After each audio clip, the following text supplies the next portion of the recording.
과장께서 제주도 대중교통 정책 추진 상황에 대한 설명이 있겠습니다. 여러분 큰 박수 부탁드립니다. 안녕하십니까. 대중교통과장 김영길입니다. 반갑습니다. 이렇게 좋은 시간에 여러분들 모시고 제주도에서 하고 있는 정책에 대해서 설명할 수 있다는 것에 큰 영광을 들었습니다. 특히 우리 제주도의회 의원님 세 분께서 오셨는데 여기서는 막 이렇게 좋게 말씀하시지만 행정사무감사들은 지적을 엄청 하십니다. 그래서 저희들이 그나마 오늘은 행정사무감사가 우리가 끝났습니다. 우리 국이 끝난 후에 발표하게 돼서 천만다행이라고 생각합니다. 아무튼 참석해 주신 의원님 세 분께 정말 감사하다는 말씀 드리겠습니다.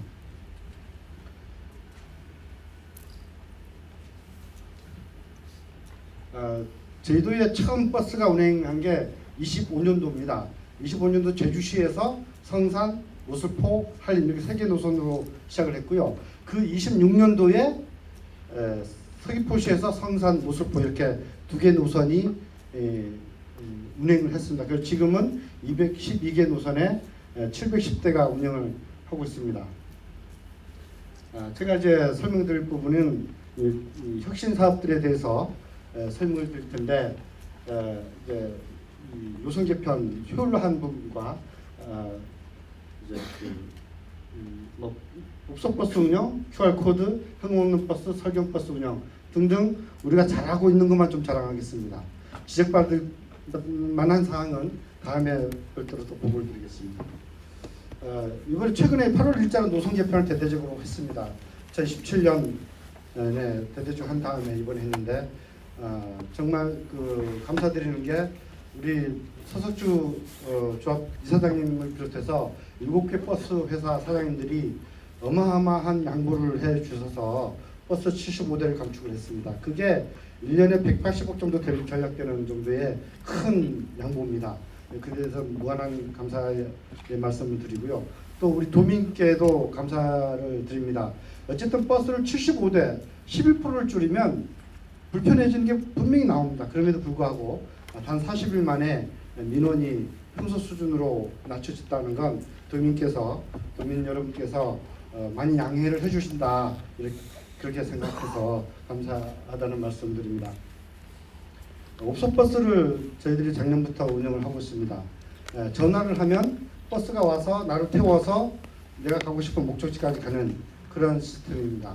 지금 현재는 읍면 6개 읍면에서 하고 있는데 촌에는 버스가 뭐 1시간에 하나, 2시간 만에 하나 이렇게 오는데 그때는 한 번 놓치면 1시간, 2시간 기다려야 되는데 지금은 집에서 어느 정류소에 내가 몇 시에 가 있을 테니 태우러 오시라 그러면 그 정류소에 버스가 와서 목적지까지 뭐 시내까지 나오는 건 아니고요. 그 읍면 내에 일반 버스와 환승할 수 있는 지역까지 태워다 주는 시스템입니다. 그래서 많이 대기 시간을 이렇게 상당히 많이 줄였습니다. 그래서 옆에 읍면은 오히려 이제 자기네 마을도 빨리 해주라 이렇게 요구를 할 정도로 평가가 좋습니다. 물론 가장 어려운 게 전화하기 어려운 어르신들이 계십니다. 그 어르신들에 대해서 보완책으로 별도 설치해보고 이렇게 보완해 나가고 있다는 말씀을 드립니다. QR코드 결제 방식인데요. 전국에서 이건 물론 처음 하는 겁니다. 그래서 시내버스에 8월 1일부터 시행을 했는데 두 달간 6만 5천 명 정도의 외국인이 탔어요. 그래서 가장 많이 탄 게 용두암, 두 번째 성산, 그 다음에 중문관광단지 이런 노선 분석이 가능합니다. 그래서 관광객들한테 제주도에 관광을 가면 이게 편하다라는 걸 인식을 계속 시켜주는 거죠. 중국인들이 거의 다 알리페이, 위치페이를 씁니다. 중국인들이 국내에 인천공항이든 제주공항이든 딱 도착하면 알리페이 앱이 활성화돼서 제주도 관광을 쫙 하게 됩니다.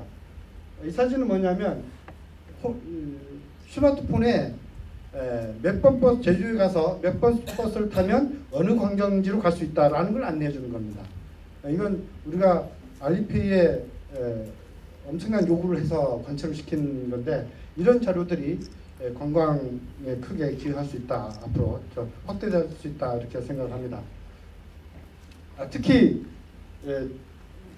그 티머니 수수료가 2.25%입니다. 근데 알리페이에 라든가 간편결제진흥원하고 협상한 게 0.9%까지 떨어뜨렸습니다. 1년에 우리가 요금을 내면 수수료 나가는 게 10억 정도 됩니다.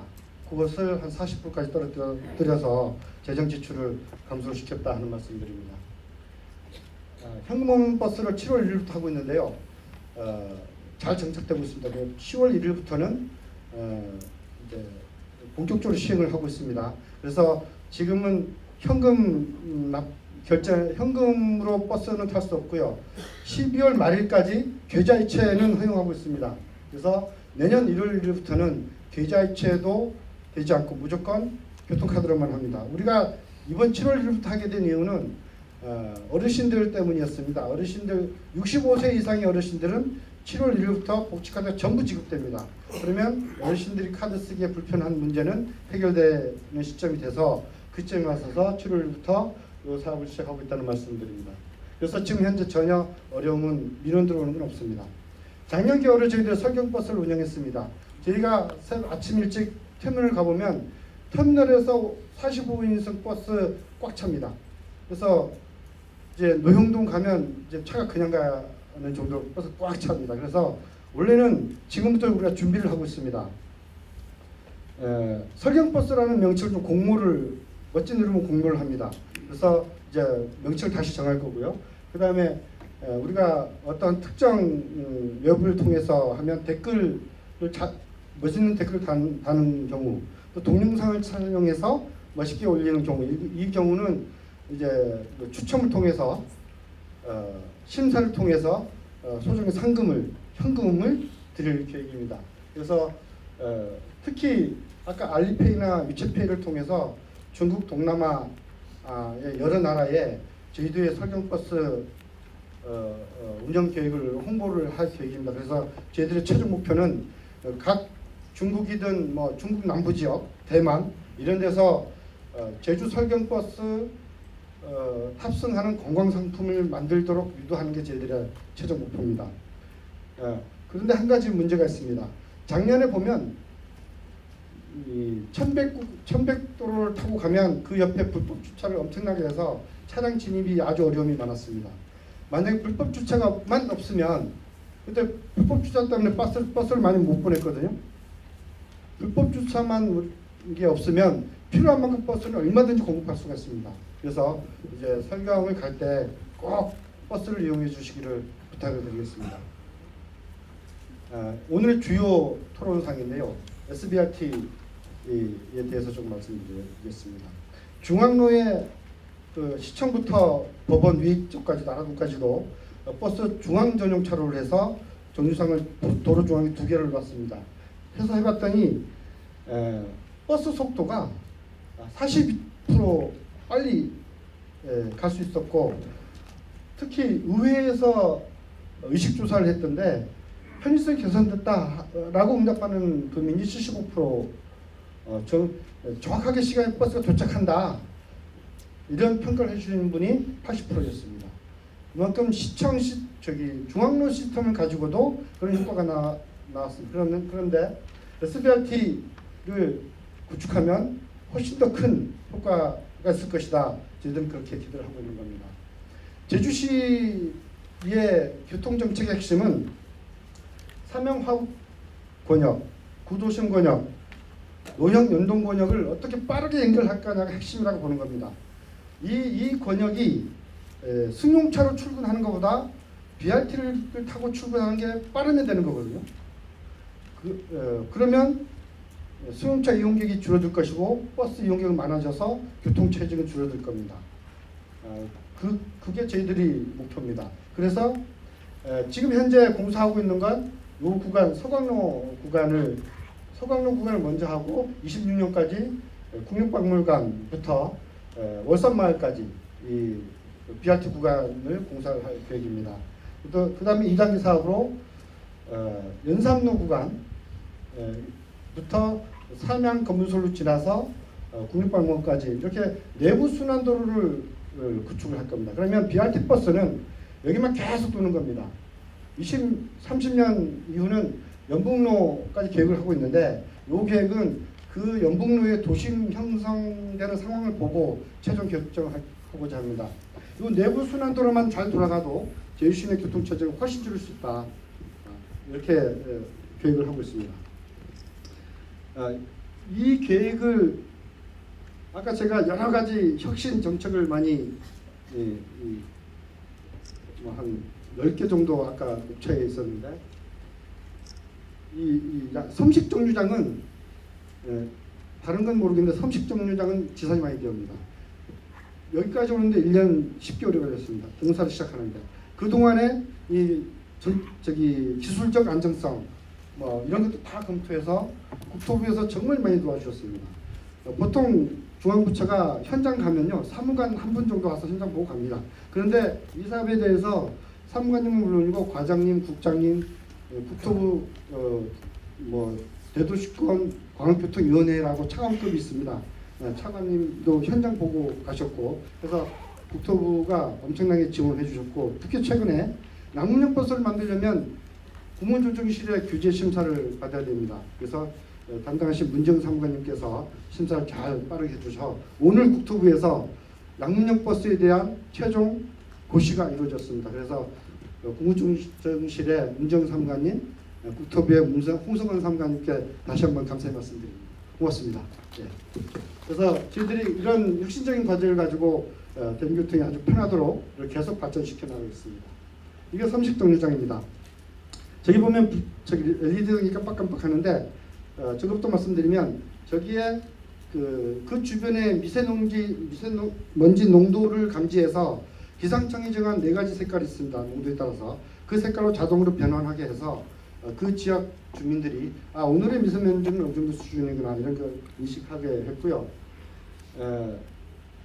이 나무를 2그루 심는데 제주도 목인 농나무를 심어서 나무를 친환경적으로 구성을 했고요. 여기에 보면 밀폐 실내가 2군데가 있고 그 중간중간에 버스를 타고 내리는 곳이 있습니다. 이게 실내 구조인데 정말 깨끗하고 아늑하고 편안하게 만들어 놓겠습니다. 그래서 버스 기다리면 5분 기다리시는 분도 있고 30분 기다리시는 분도 있는데 기다리는 동안 휴식을 취할 수 있도록 이렇게 해 나가겠습니다. 예, 과장님 발표 중에 죄송합니다만 질문해도 되겠습니까? 끝난 다음에 한꺼번에 예.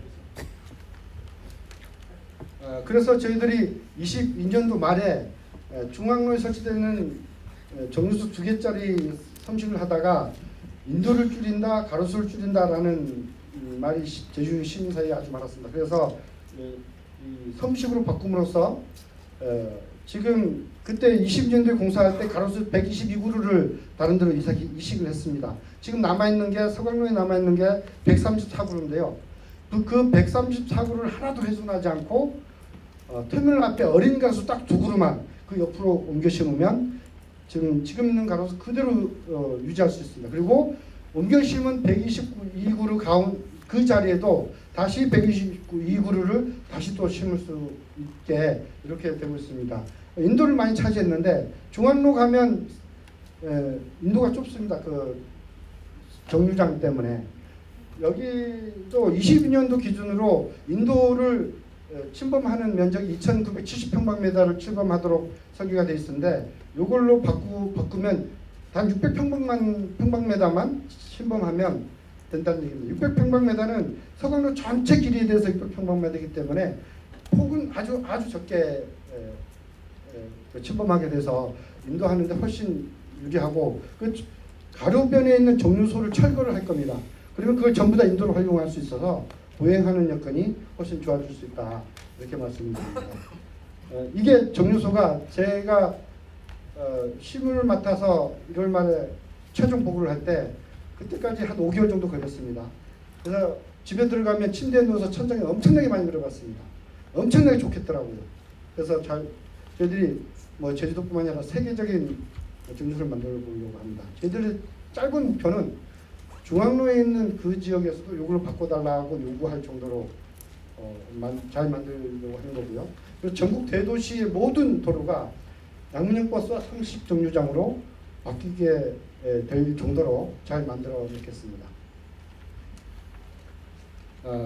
선식종로 운영하려면 버스, 양문형 버스가 있어야 되는데 국무총리실의 규제 심사를 거쳐서 국토부에서 오늘 양문형 버스 제조를 위한 기술 기준을 오늘 고시했습니다. 오늘자로. 그래서 행정 절차는 모두 끝났고 이제는 버스를 제작하는데 11월부터 버스가 들어와서 운영을 하게 되고 이 양문형 이 삼식정류장은 지사님께서 말씀하셨지만 탐라복지관 인근에 10월 25일자로 오프닝을 합니다. 하나만 먼저 설치해서 시민들의 의견을 좀 받아볼까 합니다. 체험용으로 설치해서 이용해 보시고 부족한 부분을 저희들한테 메모를 해서 놔두시면 저희들이 봐서 좀 보완해서 나머지 서범위 5개 건설할 때는 보완된 정류소를 만들고자 합니다.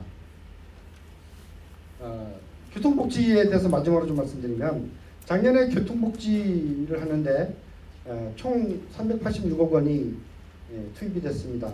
어떤 언론에 보면 중공문제 운영에 1,600억이 들어간다 이렇게 언론 보도가 있는데 그건 조금 이제 숫자가 맞지 않고요. 순수하게 버스 중공문제 운영하는 데 들어가는 비용은 인건비, 뭐 경유, 그다음에 뭐 수리비 이런 거 합쳐서 한 800억 정도가 운영비로 들어갔습니다. 그 외에는 복지 예산 386억, 전기요금 수입 495억 이렇게 해서 구성이 됩니다. 그래서 어르신들 복지카드 131억 원 예산을 투입했고요. 돈의 요금이 동일하지 않습니까? 800번대 리무진 이런 거 빼고 그거 하려면 154억이 좀 들어가고요. 환승 무료를 하죠. 거기에 69억이 들어갑니다. 청소년 할인 23억, 어린이 할인 9억이 들어갑니다. 그럼 내년 1월부터 어린이가 완전 무료로 들어가면 9억이 아니고 13억 정도 될 것으로 저희들이 예상하고 있습니다. 그 다음에 또 하나 아시면 될 게 국토부하고 저희들하고 국토부 기획으로 해서 하는 건데 KBS 할인 카드가 있습니다. 이걸 이용을 해주시면 최대 53%까지 버스 요금을 환급받을 수 있다 이런 내용을 말씀드립니다. 그래서 여기까지 제가 저한테 부여된 시간이 10분밖에 안 돼서 너무 짧게 했는데 아쉬움이 있습니다만 여기서 마치겠습니다. 그러면